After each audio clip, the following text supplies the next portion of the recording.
जाट समाज द्वारा आरक्षण की मांग मामले में अपडेट आप तक पहुंचाएंगे।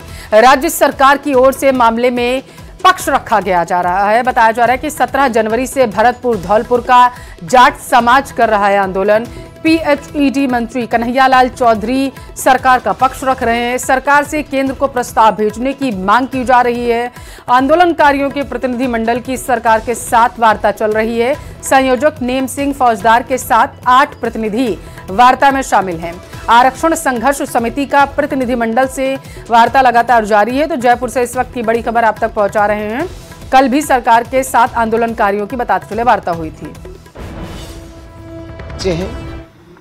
कोई जाट समाज पर यह आक्षेप न लगाए कि जाटों ने उत्पात मचाया। हम गांधीवादी तरीके से अपनी जो मांग है उसको रख रहे हैं और ये हम उम्मीद करते हैं कि सरकार गंभीरता से विचार कर हमारे युवाओं के साथ न्याय करे। किस तरीके से इसका गलत प्रभाव पड़ा जब आप 2 जिलों के जाट समाज को छोड़ दिया गया और एक घर में 2 फाड़ कर दी गई, एक ही परिवार की 2 फाड़ कर दी? देखिए, ये सरकारों का सोचने का विषय है। जब जब गांधीवादी कोई आंदोलन हुए तो सरकारों ने कभी गंभीरता से नहीं लिए।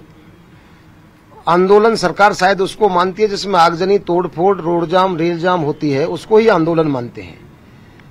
खुलेआम दिख रहा है कि जाति तो संविधान में एक ही दी है कि जाति तो जाट है, लेकिन जातियों का इस तरह का बंटवारा आज तक कहीं देखने को मिला हो तो आप हमें बता दो।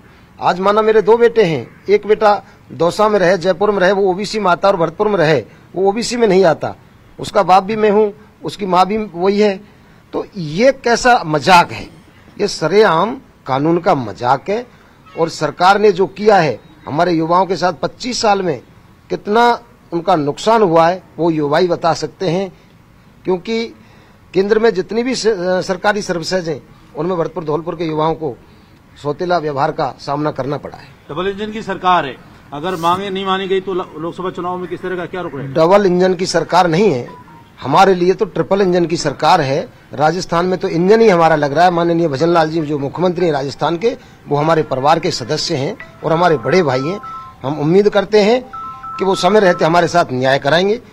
अगर हमको आरक्षण नहीं मिला तो निश्चित तौर पर भरतपुर धौलपुर की 2 लोकसभाओं को बीजेपी से हाथ धोना पड़ेगा। दूसरा, क्या आप दूसरे जो जिलों के जाट समाज के लोग हैं, क्योंकि ये तो एक ही माँ के 2 बेटों को अलग किया गया है, उनको भी अब आंदोलन में आगे साथ ले सकते हैं? उनसे बात करेंगे कि भाई क्यों हमको? बड़े भाई हनुमान बेनीवाल जी ने मेरे से संपर्क किया है और उन्होंने संसद में भी क्वेश्चन उठाए थे। कल हमारे पास में करौली के जाट समाज ने भी हमारा आके समर्थन किया है। आप राजस्थान की बात तो छोड़ो, हिंदुस्तान के कोने कोने के जाट समाज के जो नेता हैं, चाहे वो यशपाल मलिक हो, चाहे राकेश टिकैत हो, जितने भी जाट नेता हैं वो सारे मेरे से संपर्क में हैं।